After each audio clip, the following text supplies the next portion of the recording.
मसीह का प्यारा वचन, ये है वचन, प्यारा वचन, यीशु मसीह का। परमेश्वर के धन्य नाम की महिमा हो।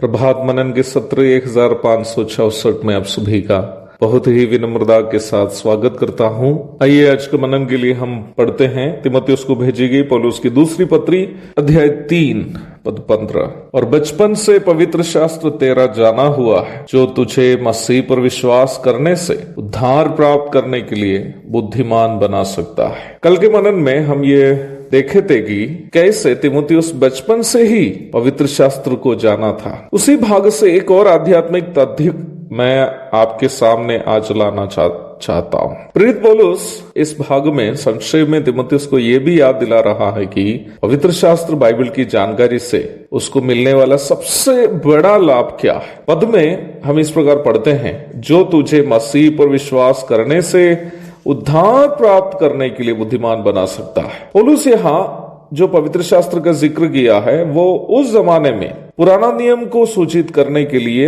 हेलेनी यहूदी के द्वारा इस्तेमाल किया जाने वाला एक शब्दावली था। हेलेनी यहूदी अथवा यूनानी सभ्यता अपनाए हुए यहूदी पुराना नियम को उस जमाने में पवित्र शास्त्र अथवा होली स्क्रिप्चर्स बुलाते थे। झूठे शिक्षकों के द्वारा यूनानी सभ्यता से जुटे कई काल्पनिक कहानियों की पुस्तकों में अंकित बातों को भी पवित्र शास्त्र की बातों के समान कलीसियाओं में सिखाते थे। वर्तमान काल के कई परंपरावादी कलीसियाओं में पालन किए जाने वाले कई अनुष्ठान इस प्रकार के काल्पनिक तथा मनगढ़ित कहानियों पर आधारित है। समय के अभाव में मैं उन सब बातों की ओर जाना नहीं चाहता और इसलिए ही परमेश्वर से प्रेम करने वालों को ऐसे अनुष्ठानों से दूर रहना है जो वचन से बाहर के हैं। मैं पुनः उस बात को कहना चाहता हूं,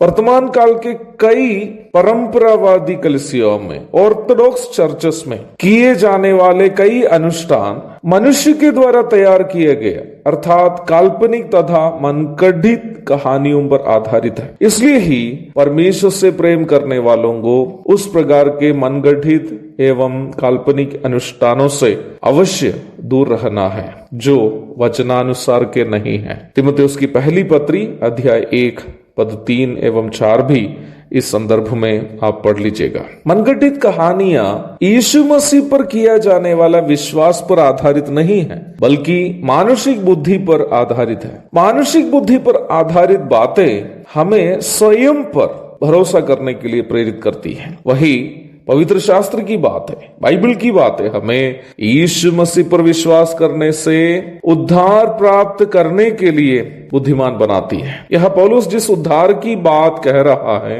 वह न केवल हमें पाप का दंड नरक से मिलने वाला उद्धार को सूचित करता है, बल्कि संसार में मिलने वाला पाप की सामर्थ्य से उद्धार एवं यीशु मसीह के द्वितीय आगमन में हमें मिलने वाला पाप की उपस्थिति से उद्धार अर्थात हमारे शरीर पूर्ण रूप में यीशु मसीह के पवित्रता को प्राप्त करने के उस उद्धार को भी सूचित करता है। उद्धार के इन तीनों चरण की जानकारी हमें परमेश्वर के पवित्र शास्त्र से ही मिलती है। मनगढ़ित कहानियों एवं काल्पनिक बातों से हमें कभी नहीं मिलेगी। उद्धार के इन तीनों चरणों की जानकारी हमें परमेश्वर के पवित्र शास्त्र बाइबल से ही मिलती है। इसलिए ही पवित्र शास्त्र बाइबल का नियमित अध्ययन करना हर एक मसीही विश्वासी का अनिवार्य फर्ज है, उत्तरदायित्व है। प्रभु हम सबकी मदद करे कि परमेश्वर के द्वारा दिया गया इस कीमती तोहफा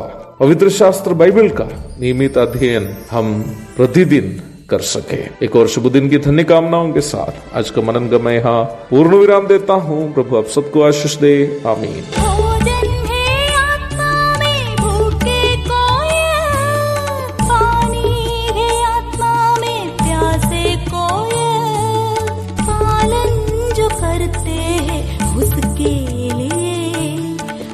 आशीष पाने का साधन है यह, पालन जो करते हैं उसके लिए आशीष